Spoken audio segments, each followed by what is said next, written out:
Okay, we are recording. Charlie Higson, how are you? I'm very good, actually. Yes. How are you? Wonderful. I'm all right. I'm all right. Well, look, there's so much I want to talk about regarding music today, but um, before we do anything, let's talk about your new podcast.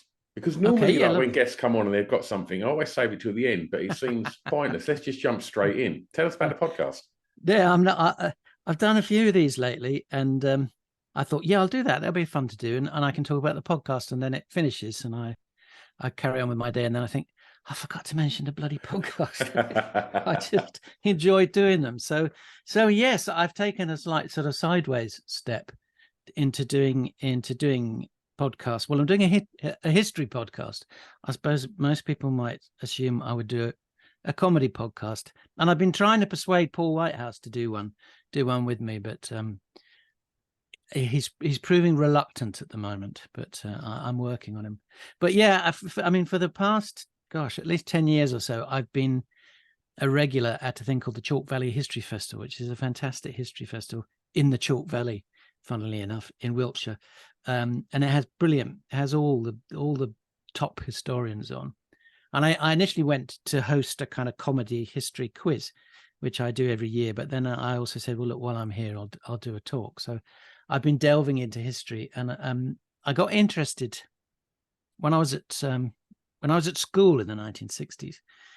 Back in the days when history was still taught as a sort of narrative thing of kings and queens and great men and battles. I was taught the rhyme Willy, Willy, Harry, Stee, Harry, Dick, John, Harry, 3, etc., which is the monarchy from William I to the present day. And during lockdown, I kind of got into it. I thought, I'm going to learn who these people were, just to start to keep myself occupied. And I thought, well, this is such a mad and interesting story. I will share it with the world. So that's what I'm doing. It's an old school narrative history. We start with William the Conqueror, and I will end sometime next year with Charles III. And people can get that wherever they get their podcast, right? Wherever you get your podcast, there it is, called Willy, Willy, Harry, Stee. Wonderful, wonderful. We'll put the link to it in the show notes to this show. Excellent. So when people finish listening to this, they can head over and check it out. I did also see that you dabbled in podcasting, and there were some music-based podcasts that you've done previously. Yes, I have. Well, they started as it was a sort of irregular series I've been doing on Scala Radio, which is a fairly new classical music station. It's kind of, I suppose, a rival to Classic FM. They're trying to aim for a slightly younger audience, which means they're aiming at the sort of 50-year-olds. Yeah.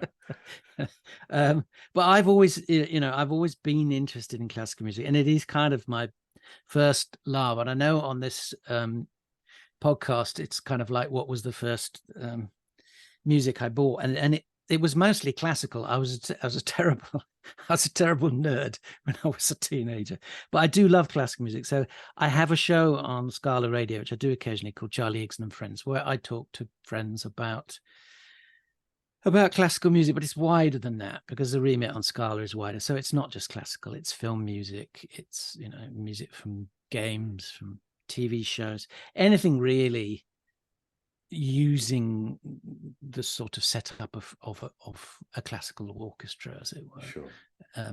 And so many people say, I don't really listen to any classical music, and then you say, well, have you watched any films recently? Yeah. Because essentially, that's a lot of that is an orchestra, and a lot of people do listen to soundtrack music. Again, most of the early albums I bought alongside classical and jazz was soundtrack albums. So I've had obvious people like Paul Whitehouse and Harry Enfield and Amanda Iannucci, Lucy Porter, Arabella Weir, so that people I know who and Bob Mortimer, who freely confessed that he doesn't really listen to any classical music, but with a bit of probing, and found out there were bits of music that he liked, and bits from films that he'd liked and stuff. So, but it's mainly a way of talking to someone. The great thing about it is the actual shows, when they go out, are like 2 hours long, and you so rarely get the chance,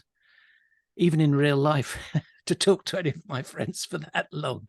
Yeah. But to do it on the radio is great, and just to share music. So I play some of my favorite tracks, and they play something else. And having done some, Scala said, well, let's put this out as a podcast. So yes, it's available there.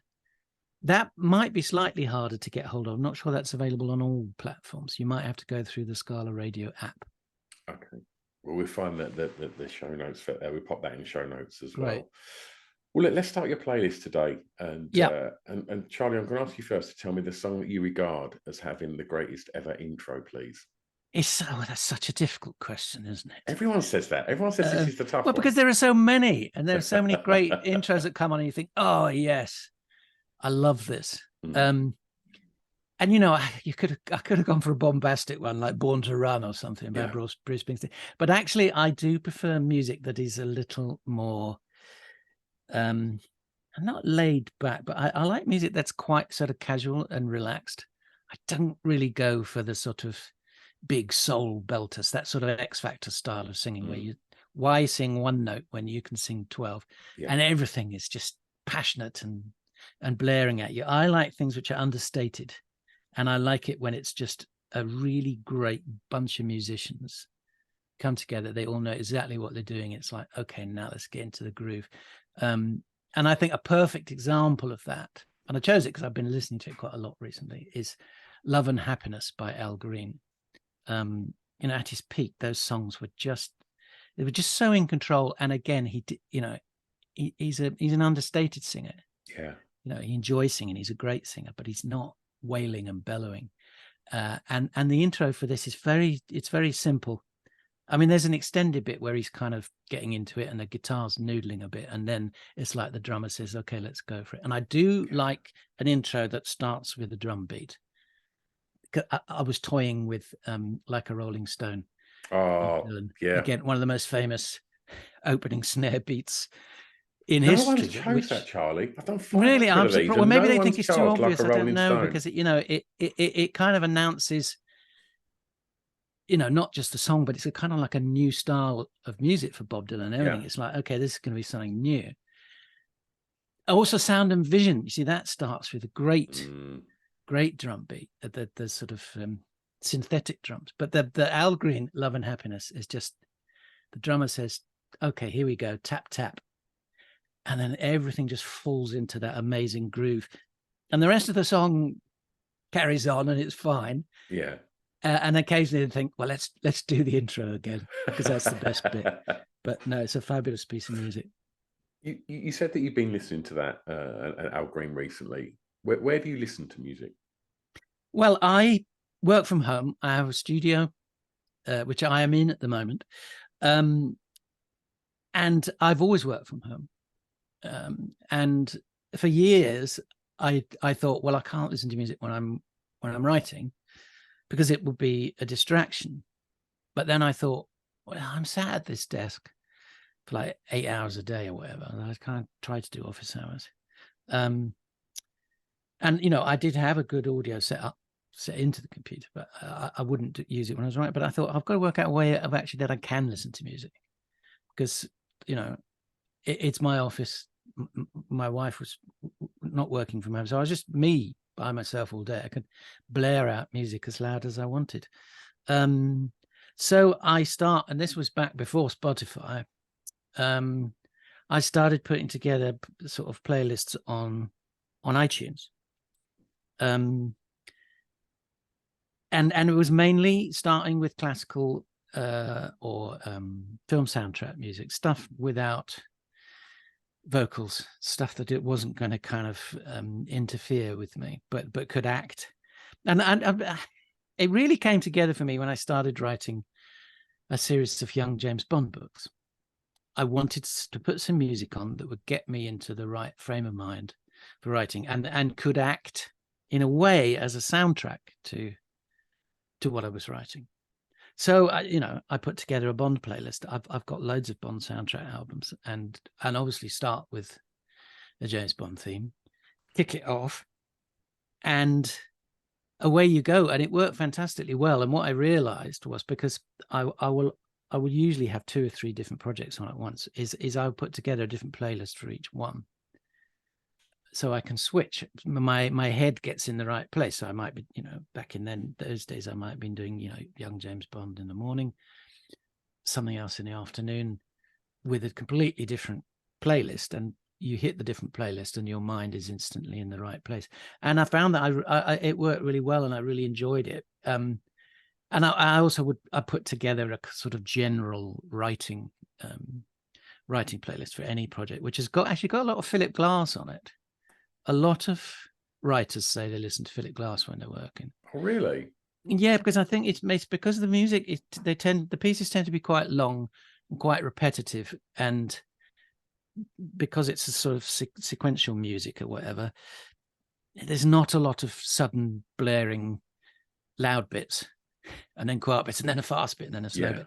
It tends to be slowly kind of unfolding and revolving, and it sort of mirrors one's sort of brain patterns, I think, when you're writing. So Philip Glass is brilliant to write to. I mean, all my playlists are there. Once I got, once Spotify became a thing, I started making them on Spotify because I had unlimited choice of stuff, and they're all there if anyone wants to check them out and listen to them. But yeah, so now I can happily listen to music all day long. Fantastic. Well, let's get back to this list. And for track 2, could you tell me, please, the first song that you remember hearing that had an emotional impact on you, please, Charlie? Well, emotional it's a wide range, isn't it? From happiness to sorrow via whatever's in the middle, and whether that even is an emotion, I don't know. For emotional music, I would normally turn to kind of classical music. I mean, for me, the most emotional piece that I find the most moving is probably the Liebestod from Wagner's Tristan and Isolde opera, which sounds terribly poncy and highfalutin. It's the love death. It's basically Isolde dying out of sort of ecstasy in some ways, and I mean, it's basically it's a very long orgasm. It is a very beautiful piece of music, but I've gone with actual more well, in the realm of pop music. It's a very broad church.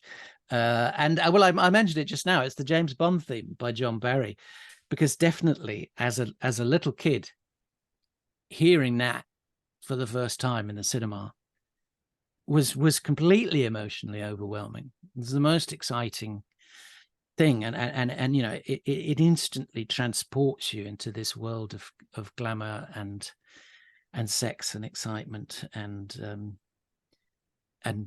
people being cool. So as a small boy, that's the sort of emotion that you want. You don't want something to make you sad. Absolutely. I suppose there were things. Well, it made me happy. So it made me very, very happy and excited. So yes, a very extreme emotion, and it's a type of music because it's the music you listen to when you're young that stays with you through your life, that you do have the closest emotional connection with, because you're hearing these things for the first time, and you're going through so much in your life for the first time, and so any kind of musical accompaniment to that takes on a much deeper emotional value and than anything I can hear now as an old man. Although as you do get older, there are some pieces of music that you dismissed as a young person, and now you're thinking, I get it now. Absolutely. Two questions. Where was you at this point? Where was growing up, and was home musical? Yeah, I lived in a giant music box. And my father would get up in the mornings and turn the handle. Do you come out like Camberwick Green? Yes. Life would have been so much simpler if that was the case.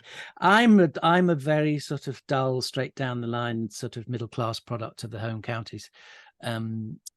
As a small boy, I was mostly in Crawley in Sussex. Then we moved to Sevenoaks in Kent. My father worked in the city, wore a bowler hat. He was an accountant and he commuted. And we lived in a very nice, we were just outside Sevenoaks, sort of in very rural. And those are when most of my strong memories are from. Yeah. But the prep school I was at, where I learnt the Willy Willy Harry Stee rhyme, was a little one called Fonthill, near Tunbridge, which, in the words of Rob Reiner in Spinal Tap, Don't look for it. It isn't there anymore. It was one. There were hundreds and hundreds of these kind of prep schools back in the sort of early mid 20th century, which I think they'd all sort of sprung up to. Well, they serviced the public schools, which had been set up largely to train the children of empire, really, to give them the education they need, and so they could board there if their parents are abroad or whatever. And most of those prep schools are gone now. But this very eccentric little place run by a man called Mr. Carter, who I assumed owned it as well. So it was his own little kingdom there. And I've got good memories of those days, but it was all reasonably sort of straightforward and straight down the line, and as I say, very middle class. But what's wrong with that? Nothing. Was there a record player at home? Oh yes, no, a musical family. Yeah, we did. I mean, my father, he never had he wasn't one of those kind of, I'm going to get a really fancy hi-fi set. It's really interesting. I read, when I travel, if I've got long flights, I always buy like one of the old school music magazines, which I'm amazed every time I go to the airport. I think, well, it must have shut down by now. It's the only time I buy them as well, Shikari. Yeah, it's like Mojo and Uncut. Q. Yeah. Yes, Q. And they kind of take turns to interview the same people. But what I find fascinating about it, because I didn't really pay attention at the time, so I was never really into sort of pop and rock music, but it's reading about all those old bands you were sort of aware were out there, people like Buffalo Springfield and names like that, but never really knew who they were or listened to any of their music. So finding out the stories of these I find quite interesting. But so many of them, they mention the fact that, I guess it was probably more towards the late 60s and into the 70s. If you were a bloke, you got the best hi-fi setup you could get your hands on. That was the most important thing to have in your living room, was a great amp, a really good turntable, top quality needle, and some huge speakers. And, that's how you listen to music. And music does sound amazing with that setup. But now, kids, despite the fact that you've got access to technology that can play stuff for you, they don't seem to be interested. I mean, obviously, there is a sort of slight hipsterist thing with vinyl and turntables, but most kids, they'll be playing music off their phone, and they won't even bother to put it through a speaker. They'll just play it off the phone on the table, or that they'll have obviously they listen to headphones quite a lot. Or again at their computers, but the idea of having a really good hi-fi setup in the home doesn't really seem to be important to people, which I think is a shame. But yeah, I mean, my dad wasn't one of those blokes who needed a really good hi-fi setup. I remember he came home one day and he was very proud. He bought this unit that kind of did everything, including it had an 8-track cartridge slot in it.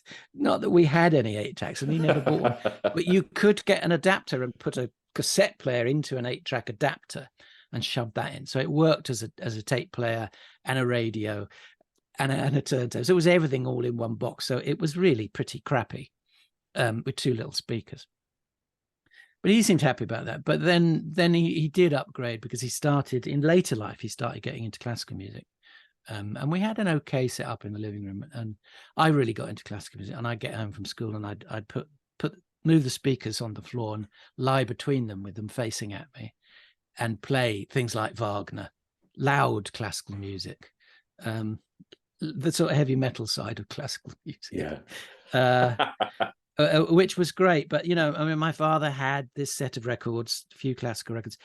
He didn't have any pop or rock. Excuse me. So I'm not doing one of my characters. He didn't have any pop or rock. I remember once he and my mum had a party. Yeah, only party I remember them ever having.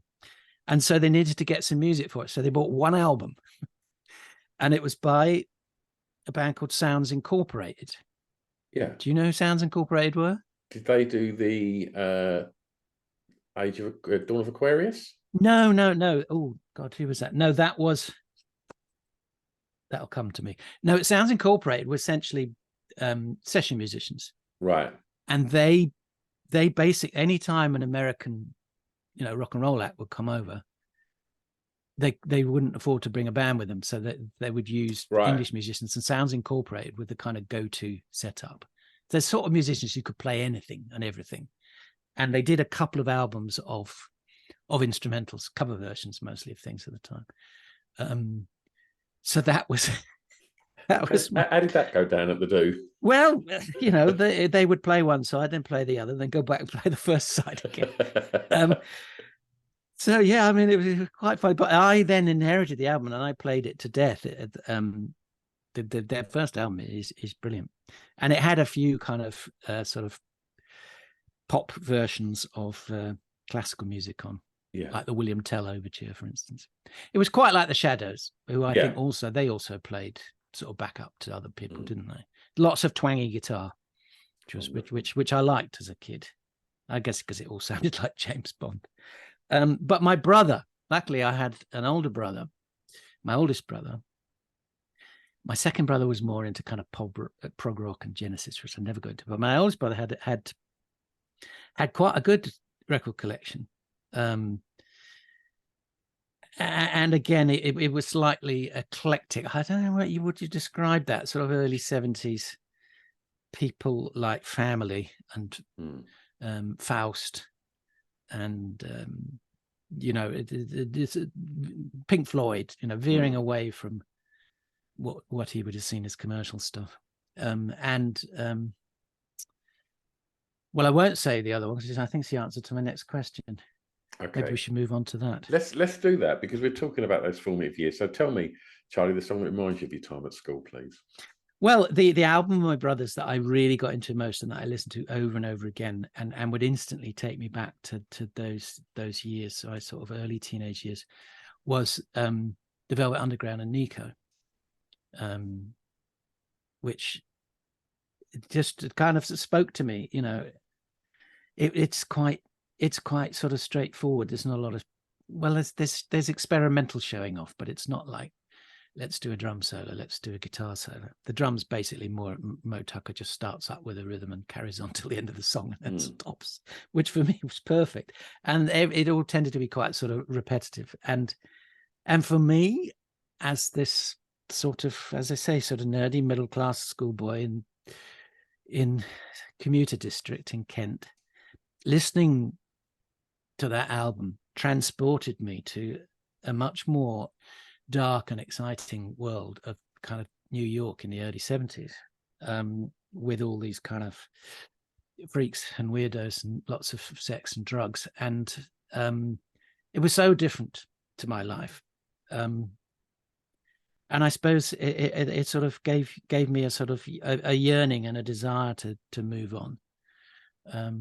And the track that I played over and over again was Waiting for the Man.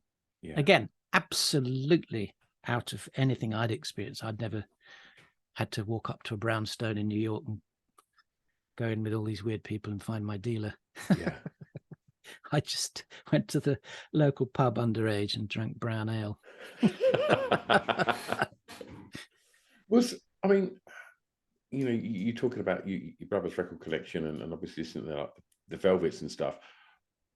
Was the people that you was going to school with immersed in that sort of music, or were they, you know, was you never sort of drawn to any of the kind of more shiny commercial pop that was probably on top of the pops? And no, I mean, you know, the people I hung out with were more the kind of arty type who, you know, who would turn their back on all that, as my elder brother did. And those are the people I was drawn to. And actually the sort of focal point of I went to Seven Oaks School, which is a sort of public school, but it had an absolutely amazing art department run by this incredibly inspiring guy called Bob White.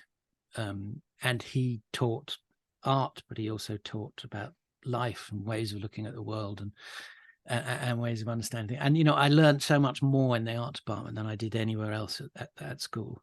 And one of the other things they had there was a record player and a record collection that the kids over the years would bring in stuff. And, you know, after school, I'd hang out there, and a lunch hour, I'd hang out in there. And even during lessons, they would be playing some of this music. So there was lots of Bob Dylan there. and listening to Bob Dylan always takes me back to those days.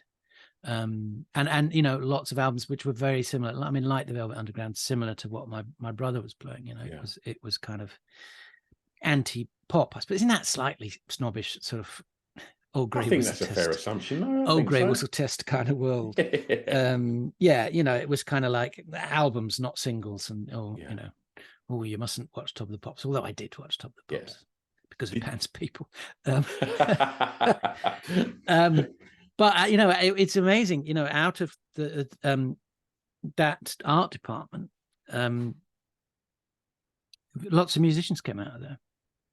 Half the Gang of Four came out of that art department. Oh, really? And the Mekons. In fact, one of the Mekons was Bob White's son. So that period in the mid-70s where everything, I mean, it's extraordinary when you think about 70s music. You had all these things coming together. You've got heavy metal becoming a thing, which again, that was an British thing largely as it started. You had glam rock, you had disco, you had pub rock, which was a really big thing in the mid-70s.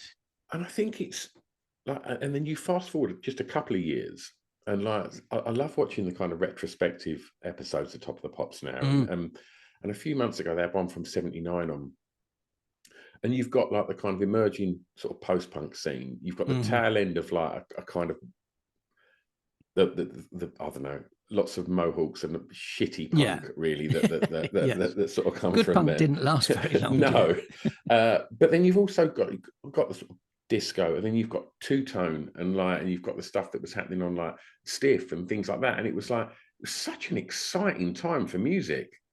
It was, yeah. I mean, and amazingly tribal as well, that you would have to sort of nail your colors to the type of music you liked, and then you might then find, I prefer that stuff over there. I wish I could listen to some of that. But yeah, there was so much, there was so much going on through the 70s. And then, and obviously, that huge punk explosion, which the good part of it went into two-tone.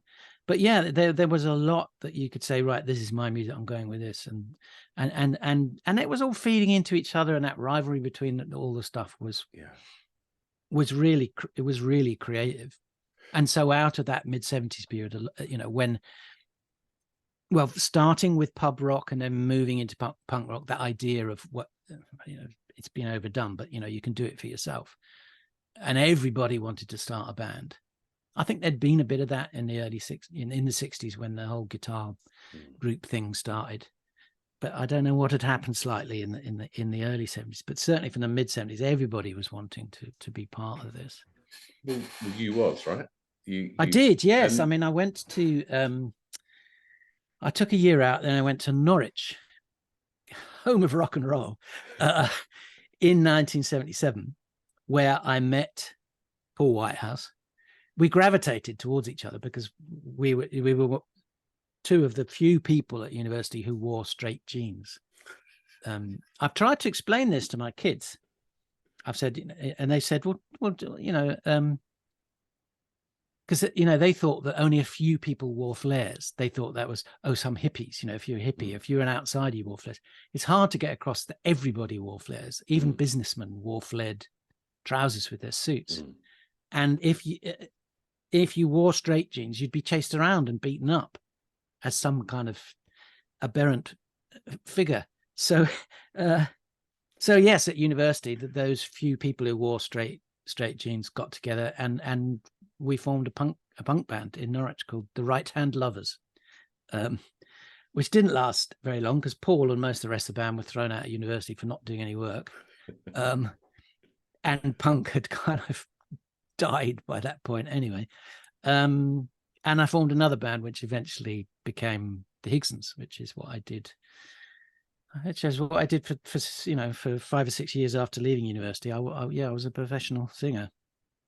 I had been watching you on the television for many years and had no idea that you had this this previous career, and I've discovered that the Higsons, in a really bizarre way, I was a huge REM fan, and they done a secret show at the Borderline in 1991 under the name of Bingo Handjob, and Billy Bragg was on stage with them, and Robin Hitchcock was on stage with them. Right, okay. And I was hearing Michael Stipe singing this song called "Listening to the Hicksons," and I was like, "What's this?" And then went and found Robin Hitchcock, and then subsequently, and what was so weird was, at this point, I was going to watch Gallon Drunk all the time, and so I had no idea that Terry, who's also a lovely gentleman that's been on this podcast a few times, and had no idea that Terry was also in the Hicksons. And it was a very bizarre way of finding. Well, I mean, you know, I think more people know us from the Robin Hitchcock song, than know us from actually going to see us, and you know, probably like you, most of them have no idea what the Hicksons were, and I've seen a couple of things where the people have done sort of spin-off things where the Hicksons are sort of like this sort of weird. They've imagined them as being sort of a weird sort of Illuminati type of organization. But no, we were a sort of scratchy punk funk outfit from Norwich. I mean, it's quite interesting that you sort of done it in a different way to lots of other people that in the comedy industry. If I was sort of thinking about this earlier on, sort of in the drive in this morning, if you look at Vic and Bob, and you look at Coogan, and you look at Peter Kay and Lee Evans, all of these people established themselves in comedy and then pursued this little sort of side hustle as entertaining themselves with this kind of, I want to be a musician, I want to just tick that box, and you done it the other way around. Well, I did it the proper way around. Yes. Yeah, absolutely. It's great to do when you're a young man or a young woman. Get it out of your system, you know, do the whole rock and roll thing. Yeah. But I mean, but that was, I guess that was what gave me a love of performing to an audience. Although I never wanted to do that as comedy. But I mean, you know, in 1977, if you wanted to get on stage and ask about and impress your mates and get off with girls, if you're a man or a woman, you would form a band. Yeah. And that's what Paul and I did. It didn't cross our minds for 1 second that they thought, hey, let's do a comedy act. What? Are you nuts? But it's funny, Harry Enfield being that bit younger than us, when he was at university, forming a comedy act was a thing. And that's what he did. And yeah, I you know, he's probably one of those comedians who had a hankering. So I really wish I had been in a band. I mean, a lot of them, you know, I mean, like, you know, Vic Reeves did have a band when he was younger. He dabbled in that world. And funny enough, when I was still at Norwich, and it must have been about 1980. There was a sort of night of music and entertainment, which did include comedy, and it was Rick Mayall and Ade Edmondson. I don't think, were they the Dangerous Brothers? So it was whatever their comedy act was before they were on TV. Yeah, and you know, saw a bit of that and thought, oh, that's interesting, some comedy there, and then went next door to watch some long forgotten musical act. But yes, you know, well, there's me and there's Ricky Gervais who did it when we were young. Absolutely. And I mean, like you, I got into music to ask about on stage, to quote you, and to meet girls. Bizarrely, my band was managed by Ricky Gervais in a very strange about way. That's just. But what I did want to say was, with that in mind, that, you know, you kind of sort of mock it a little bit of like you was just asking about on stage, but that's still no easy thing to do. So I just want to kind of get a measure of what you was like at that age. Was you a confident young man? Well, I've always been very shy. But, you know, I think you find a lot of actors, I mean, I don't really class myself as an actor, but I think a lot of actors are very shy. And people say to them, well, how can you go on stage in front of all those people? And say, well, it's not me going on stage, it's the character I'm playing. Yeah. And, you know, I might be playing a super confident character, in which case I'll be super confident on stage and it'll be quite fun. I mean, for me, you know, like playing someone like Swiss Tony, and we've done Fast Show live. Yeah. If you do that live on stage, I'm Swiss Tony and I'm there pontificating to an audience, which is much harder to do going out as Charlie Higson. Although, you know, I think a lot of people have said, you know, it's easier to talk to a room of 1,000 people than a room of 5 people, because a crowd is an entity, whereas 5 people are 5 different people, and you're thinking, well, what are they thinking about me? Yeah. Or they're not paying attention, or they've gone to sleep. Yeah. So I did, you know, I've always enjoyed that aspect of performing, of being able to sort of step outside of being myself and being someone else on stage. And the great thing about being in a band is it's not just you standing there. You've got a huge rack of amps and some very loud drums and other people to take the stick. So what was the question again? No, we've kind of got to the end of that question. It was about confidence. Confidence performing. I mean, and I said before, you know, I got a love of being on stage, and it's what was great about being in a band is you've got a direct connection with your audience. You know, if say you've written a new song, you can play it for the first time to an audience and gauge what they're thinking. And you know, writing a book is not like that. Yeah. You very rarely meet the people who read it, and you know, you might do a reading at an event or something, but it's not the same. And that's what I like. You know, when we were doing comedy in the 90s, Paul and I started, the first thing that we wrote for was Saturday Night Live. We were writing for Harry. We were doing Stavros and Loads of Money, and that was live in front of an audience. It was like a you know, it had a sort of rock energy to it. And, you know, we could work on something during the week, and it moved to Friday quite quickly. And then on the Friday night, we'd go to the show as punters almost. And our material would be going out. I mean, Harry had the tough job of actually being there live on stage, live on TV, doing this stuff. And you could hear people laughing at your jokes. And that was an amazing feeling. And then when we did Harry Enfield television program and then the Fast Show, we would record the more obvious stuff, I suppose. We would record in a studio with a live audience. Yeah. And, you know, there's this thing now, people going about, oh, it's got canned laughter. Well, no, canned laughter is something very specific. Canned laughter is when you haven't recorded it with an audience, but you're sticking laughter on. Famously, growing up, it was things like the Flintstones, where you're thinking people are laughing at a cartoon. They weren't there when this was performed. I've never thought. And you would start to recognize some of the laughs.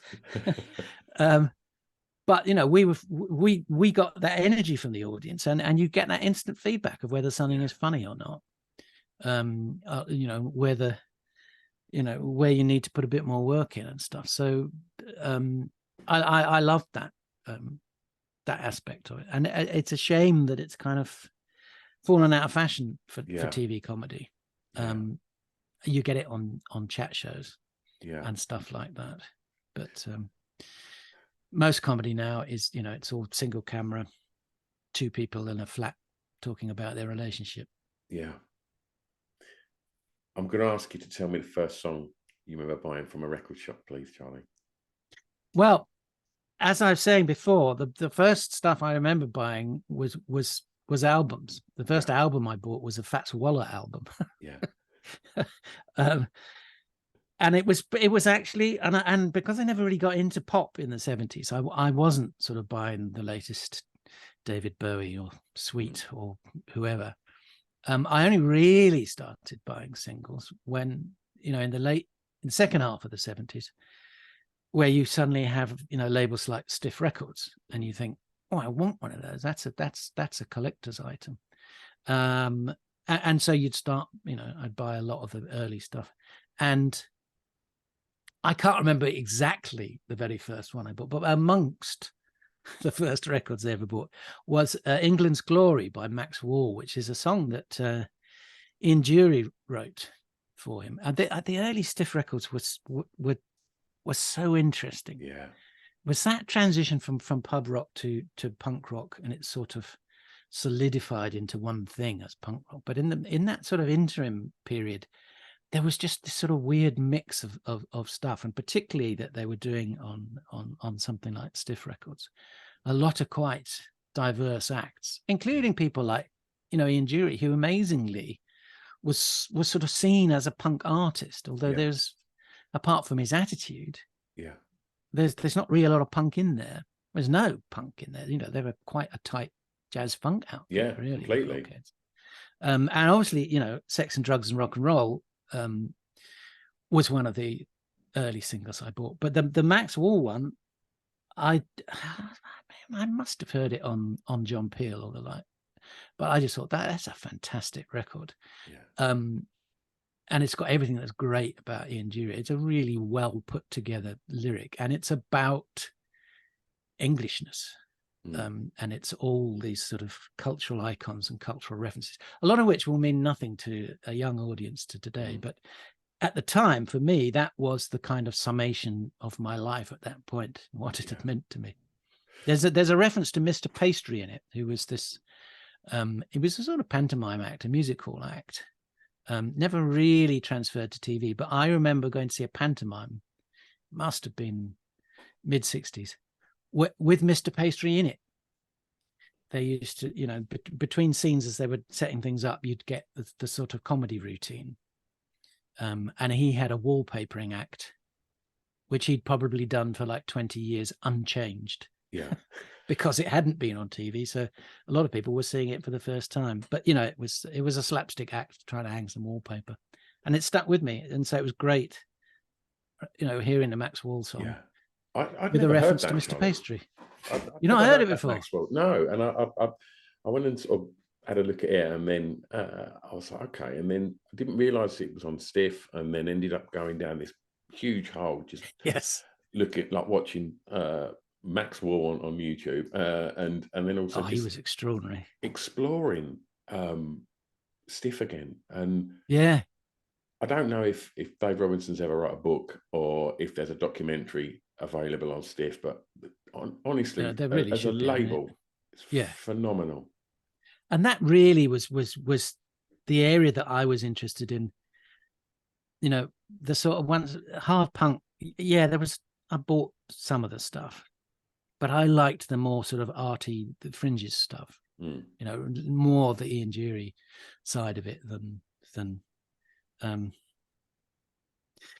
the Exploited, or Slaughter and the Dogs, or whatever. But I mean, you know, once you know that England's Glory was written by Ian Dury, it all makes sense. And I'm pretty sure that it's probably the nucleus of the Blockheads playing. It's certainly Davy Payne playing the saxophone. You know, the solo on it is absolutely unmistakably him. I'm going to ask you now. I'm going to sort of fast forward to going out and about, and ask you to tell me the song that soundtracked your years going clubbing. Yes, I saw this on the list, and I thought that's a bit presumptuous. Do I look like the sort of person who spent years clubbing? And I'm not really. I've never liked clubs or music festivals. I don't like crowds particularly. And, you know, the equivalent for me in the 70s when I was a teenager was discos. And it's interesting because there's a lot of stuff about discos now where, and this is mainly from the American perspective, where they're saying disco is this amazing thing. And, you know, it was it was open to everyone. It was all about love and happiness and, you know, black people, gay people, drag acts, whatever. You know, disco is just peace and love and people having a beautiful time. It was not like that in the suburban discos of England in the mid-70s. Essentially, if you wanted a fight, you'd go to a disco. All the lads went to the discos, and it wasn't like Saturday Night Fever where they're all drawn together by dancing in unison. No, they would basically just be getting drunk and hitting each other. So I largely kept out of discos. I didn't fit in. And then during the 80s, for the first half of the 80s, I was in a band, and we were playing all these. England, the UK, then had a lot of these sort of mid-sized clubs that bands could play at. Obviously, the bread and butter tended to be the university, the college circuit or whatever, because they would always pay too much. Because it was some student organizing it. But there were still lots of clubs around the place, and places to play live for a band of our stature, where we got quite big, but we never moved up to play the really big clubs. But you could make a good living just playing the sort of mid-sized ones. But then as the 80s went on, more and more of them stopped doing live bands, because they could see, you put the Higsons on a Thursday night, you get 100 people turn up. You don't put the Higsons on a Thursday night, you get someone playing some records, you get 500 people turning up. Yeah. And the economics of that is pretty straightforward. Yeah. We played it is called the Factory, isn't it, in Manchester? There was the Factory that was the first Wilson owned one, wasn't it? Yeah. So we played the I was thinking, no, that's the Andy Warhol thing in New York, but it's the same thing. Yeah. Now we did go to New York. We played all the sort of obvious places in New York, like the Wag and the Peppermint Lounge, and oh, really? Yeah, all the big places in New York. We had a brief time when we were sort of on the verge of being quite big. And if you had a record that had been picked up somewhere, and New York was the sort of place that did pick up that kind of stuff, you could go and play these places. You'd go and stay in the Hotel Iroquois with about 6 other English musical acts who were slightly hard up. Yeah. But then we saw that all these places were stopping to do live music, and there were fewer and fewer places that would put us on. It's one of the reasons we stopped doing it. And by that point, I was sort of 26, and I was thinking, well, that I'm too old for rock and roll. Things have changed since then. And I didn't really want to embark on taking lots of drugs and going to all these clubs. I thought, well, Christ, I did that in my late teen years. I didn't realize that these clubs were all full of middle-aged people off their tits on ecstasy or whatever. I love that you're completely writing yourself off at 26. No, well, I know. Well, that's what it felt at the time. Even by sort of 22, you're thinking, oh, I'm a bit old for this. You look at someone like Madness. They started when they were 16. Yeah. But yeah, so but I didn't like. I still don't see the appeal of going to. Oh, there's a star DJ on. Yeah. What does a star DJ do? He's going to put some records on. Yeah. It might be a bit of a light show, and they might wave their hands in the air a bit and exhort you to party harder. But it was not for me. So I didn't really get into clubbing at all. I missed out on that completely. The whole clubbing scene, the rave scene, even the sort of, as I say, the music festival scene, I just didn't get into. It wasn't for me. But if I had, the one act who I really love is Fatboy Slim. And, he went through, and Norman had been through a very similar sort of musical arc through the 80s that we did, with a sort of indie band who is sort of fun and entertaining and not trying to be the Smiths or whatever. And then, he sort of reached a stage of thinking, what do I do now? Where do I go with this? By the late 80s, I was starting to get into comedy and thinking, actually, I like this. Yeah. And he got into the whole club scene. And I think his records are really well done. They're really interesting. He's got such an interesting range of music that he's putting into them. That's feeding into that. And I love all his stuff. And my favorite track of his is Gangster Tripping, which we used on the Fasto, actually. He allowed us to use it. We did a parody of the sort of Guy Ritchie style English gangster film called It's a Right Royal Cockney Barrel of Monkeys. And we did a sort of fake trailer for that using Gangster Tripping, which works really well. And then when we started to do the Fast Show live, we used that piece of music as the sort of play on music for Paul's Chris the Crafty Cockney. He's Cockney geezer who just basically nicks everything. And I always remember, because during these live shows, you'd be at the side getting into another costume and putting a wig on or something as quickly as you could. And whenever that music came on, it really lifted me, and it lifted the audience. And I just think it's a fabulous piece of music. Superb. I'm going to take you home now and ask you for track 6. I've been out too long. You have. Can you tell me, please, Charlie, a favourite song from an artist from your home county, please? Home county? Don't worry, Charlie, I've done 500 of these episodes, and you're probably the 490th person to have that exact response. I need to put county in big, country. Bold letters. No, I was thinking England. That's a fairly wide choice. Yeah. However, home county, I mean, is David Bowie, is he technically from Kent or South London, would you say? I'd probably say South London, but he lived in Kent for a while. Right. Okay, that's good. If you want to talk Bowie, let's talk Bowie. Yeah, I'm going to, because I can't think. I mean, who the bloody hell's from Kent? That's a good pub quiz question. Name 5 acts from Kent. Was one of the Stones not from Kent? Well, they all sort of, all of that lot were in that sort of slight suburban outer London ring, weren't they? Yeah. Yeah, where? I'll let you have Let's Bowie. say David. I'm sure David Bowie lived in Kent for a while. Definitely been there. Well, I'm going to go with a track that I mentioned before, mainly because it was a toss-up for the best intro, and I did mention it before. Sound and Vision, which I think is a fabulous piece of music. And I remember hearing that. And again, I think I probably first heard that on John Peel when it came out in the 70s. And I just saw the sound of it was amazing.